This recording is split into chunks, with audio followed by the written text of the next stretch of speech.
Amici di Sportisili, da parte di Luca Buccieri, buon pomeriggio e benvenuti all'Antonio Licauli di Piana degli Albanesi. Questa è San Giorgio Piana Don Carlo Misilmeri, gara valida per il 29esimo turno del campionato di eccellenza siciliana Girone A. Martinez prova con Secan a infastidire Costantino, che alza il pallone preso a centrocampo da Fefe Amai. Allora Passero può avanzare, calcia Passero di salvo sicuro. La difesa, poi Sannasardo, attenzione, Sannasardo mette per Martinez ed è subito vantaggio Piana. Martinez al quinto minuto la sblocca, il numero 11 ci ha creduto Sannasardo, l'ha messa al centro, pallone che arriva in zona. Martinez che con un tap-in vincente fa 1-0, sbaglia il controllo di Fatta ma con fortuna poi il pallone arriva da Garriga calcia, Lamin si oppone ma c'era fuori gioco, poi Barbara non riesce a intervenire, Mustacciolo, Neri la fa sua, ancora Neri che addirittura fa un tiro cross in direzione di Secan, pallone che si spegne sul fondo, ha cercato più la potenza che la precisione il numero 2, sempre Amaya sul pallone.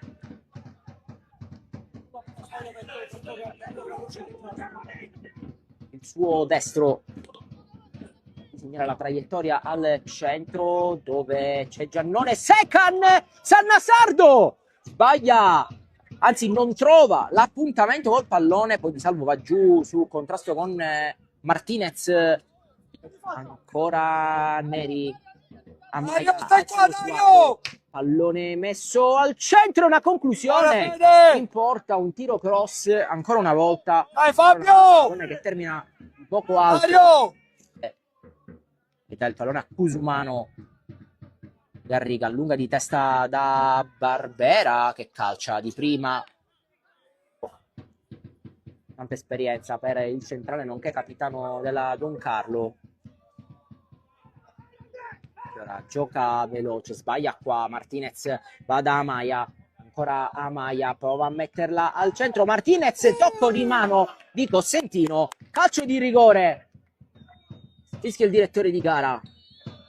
Parte Amaya, para Di Salvo, poi non riesce sulla ribattuta Fefe Amaya a ribadire in porta, calcio d'angolo, pallone dentro e c'è il pareggio della Don Carlo con Di Fatta al 43esimo minuto. Di Fatta trova il gol del pareggio sul calcio d'angolo perfetto di Mustacciolo. 1-1 con Amaya, ancora Passero può calciare, pallone fuori di poco.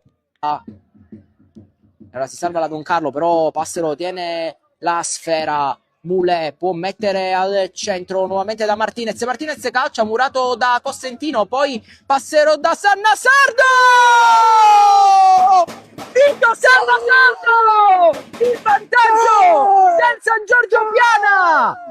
Lo avevamo detto, Sannasardo poteva essere la soluzione per gli uomini di mister Boncore e appena avuto l'occasione ha scaricato il destro verso la porta di Di Salvo ed è 2-1. Fatta stop in direzione Acquaviva che si avvita su se stesso, poi Canitano ancora da Acquaviva, Canitano si gira e calcia, pallone fuori, tanto traffico in area di rigore, Vitale calcia, pallone ampiamente fuori di Cristina. Di Salvo calcia in avanti alla disperata in direzione Lavardera, Neri interviene, Passero di testa, Acquaviva prova a infastidire, Sannasardo può fare partire Secan sfida Costantino, Secan calcia, palla fuori e termina qui. San Giorgio Piana batte Don Carlo Misilmeri 2-1.